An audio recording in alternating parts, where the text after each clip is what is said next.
From a top 5 recruit in high school to a Butkus Award winner at linebacker, Jaylon Smith was easily one of the best players in Notre Dame history. He was a projected top 5 pick in the NFL draft before tragedy struck. In today's video, we're going to be talking about Jaylon Smith's career, his life, and how he's able to get through setbacks to make him into the man he is today. If you're interested in this type of content, please hit the subscribe button and let's get to it. From a very young age, Jaylon was always in a very athletic and active family. His older brother Rod actually played ball at Ohio State, and he was a top 100 recruit in his class. So growing up, Jaylon Smith always had that slight edge to him and the need to keep getting better at his craft. His work ethic and having a great role model in Rod helped him to get to places few people could even dream of. In 2009, Jaylon Smith would enroll at Bishop Luers High School in Fort Wayne, Indiana. Jaylon would be a letterman at the school in all 3 sports of basketball, football, and track. In his senior year, Jaylon would lead his team to a 4th straight Indiana 2A football title. He finished with 1,265 run yards, 18 touchdowns on 176 attempts as a senior.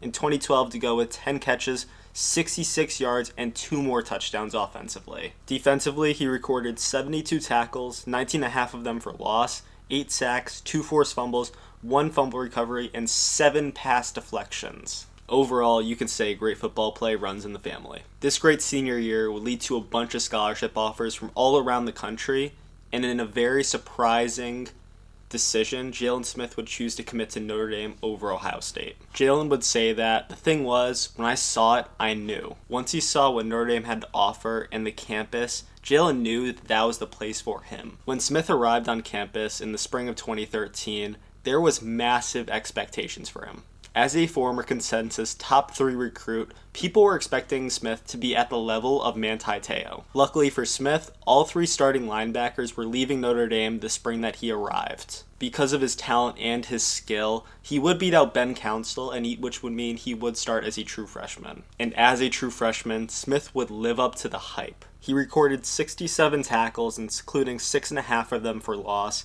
1 forced fumble, 3 pass breakups, along with one of the greatest interceptions I've ever seen. While his stats look great, everyone could tell how talented this guy was, and more importantly, how big of an impact he had in the middle of the field on the Irish defense that season. In 2014, Notre Dame would hire Brian Van Gorder to be their defensive coordinator. If you'd like a video on how bad he truly was, please like and comment. With this move, Jaylon would move to inside linebacker for his sophomore and junior years, and in this role, he would thrive. In his sophomore year, he would eclipse 100 tackles, 9 of them being for loss, and 3.5 sacks. This would be a huge step up from what we saw in his great freshman year. He would win the FBS Independent Co-Defensive Player of the Year that season, but that would be little compared to what he would win his senior year, being the Butkus Award. Once again, Smith would eclipse 100 tackles, with 9 of them being for loss, and would add 5 pass breakups. He would lead Notre Dame to a New Year's Six Bowl for the first time since they made it to the national championship 3 seasons prior.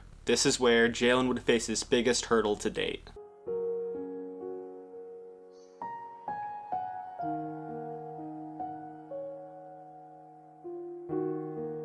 In this game, ironically against the team where his older brother played Rod, he would tear his ACL and his LCL. Urban Meyer would be asked after the game about Jaylon, and like all of America, he would say that he was heartbroken. This type of injury, especially back then, ruined NFL careers, and the NFL knew that too. This injury would ultimately slide Smith down many NFL teams' draft boards. Overnight, he went from a surefire top 5 pick to a potential 6th round pick by some analysts. This truly was heartbreaking for Jaylon and his family. After foregoing his senior season and entering the NFL draft, Smith wouldn't be able to do any of the combine work due to his injury, and he'd be selected 34th overall by the Dallas Cowboys. During his time with the Cowboys, there would be a whole lot of ups and downs.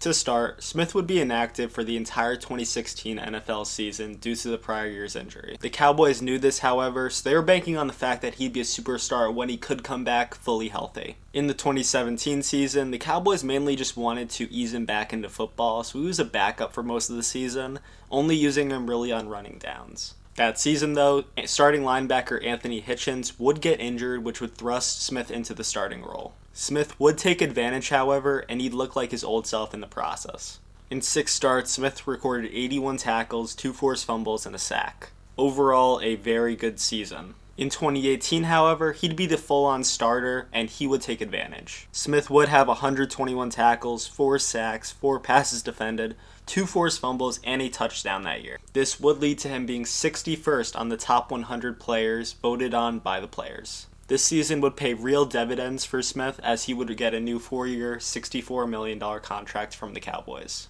So far in his NFL career, Smith was making a true impact on the Cowboys, and he was just one of those players that affected them both on the field and as a leader. He would have 2 more great years with the Cowboys, recording 100+ tackles in both seasons. However, in the offseason of 2020, he would get a wrist injury, which would lead to the Cowboys releasing him. After, he would sign with the Packers, however that would be short-lived, he'd be released, but the Giants would pick him up for the 2021 season. He would appear in games for the Giants, but he wasn't used as much as he was with the Cowboys, and he just didn't have as big of an impact. However, in 2022, he would start 11 games for the Giants, recording 74 tackles in those games.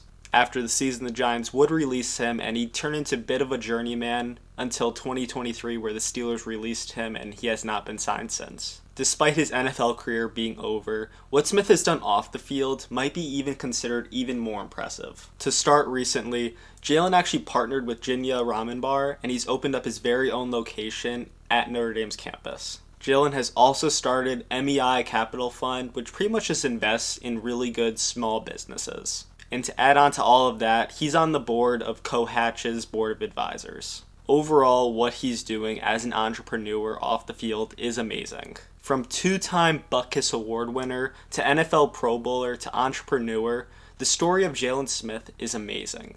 Not often can people go through an injury like that, a hurdle, and come back even stronger like Jaylon did. If you like this type of content, please be sure to like, subscribe, and comment. I'd really appreciate it, and I'll see y'all next vid.